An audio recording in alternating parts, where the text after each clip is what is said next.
Inspiré par la nature, pour le climat, pour notre avenir. Œuvrer pour la justice écologique avec le pape Léon XIV. Protégeons notre maison commune. Adoptons des choix politiques, économiques, sociaux, technologiques, légaux qui protègent l'environnement et la biodiversité. L'indignation ne suffit plus, il faut agir. Changer de mentalité, de perception, car attention, l'ennemi de l'homme, c'est parfois l'homme lui-même. Pas de croissance qui mette en danger la cohésion sociale, la biodiversité, la protection de l'environnement. Évitons les pollutions, le réchauffement climatique. Nous en sommes capables. Bukavu, jadis la belle, ville pittoresque, propre, touristique, climat doux, paisible. Aujourd'hui, tout a changé avec l'exode rural, l'insécurité dans les villages, la recherche de l'emploi, l'école, les soins médicaux.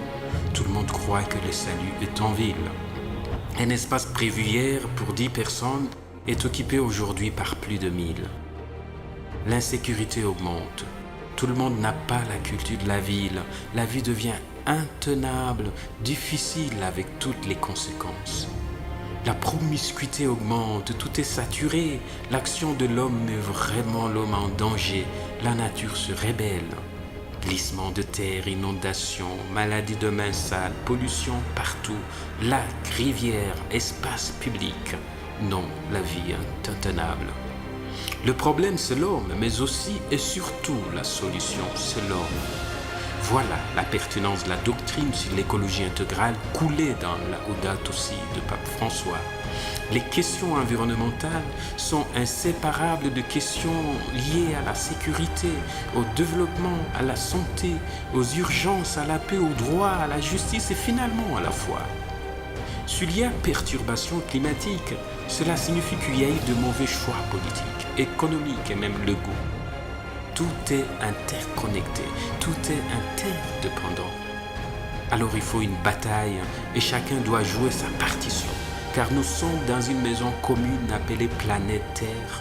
Nous sommes le fils et le fille de la Terre.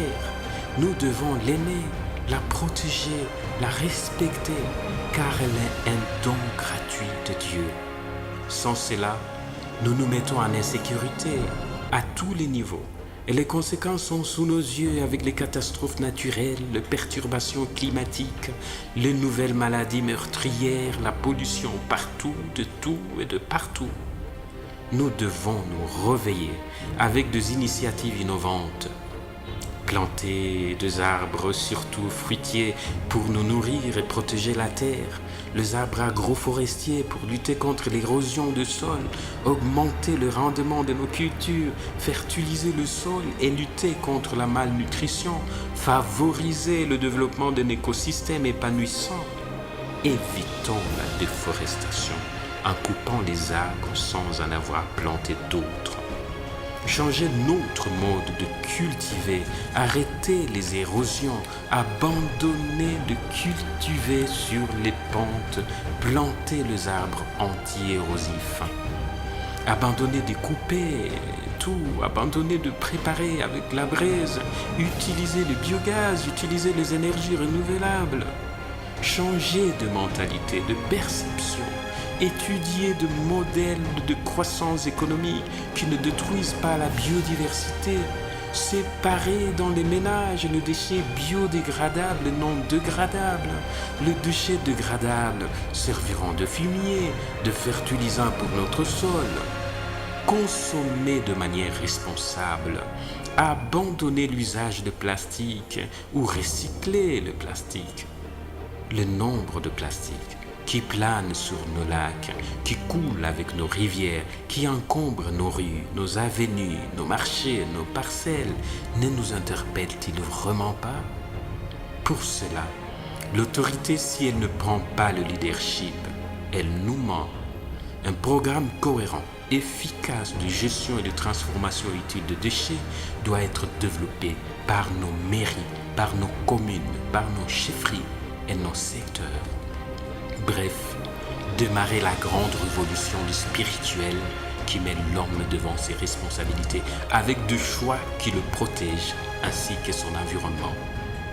Tout le monde est au rendez-vous Même les enfants dans les écoles, à l'église, à la maison, doivent être sensibilisés.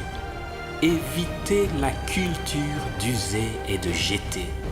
Les bureaucrates, les commerçants, les restaurants, les salons de coiffure, les garages, les manutentionnaires, les exploitants miniers, attention, attention à la pollution.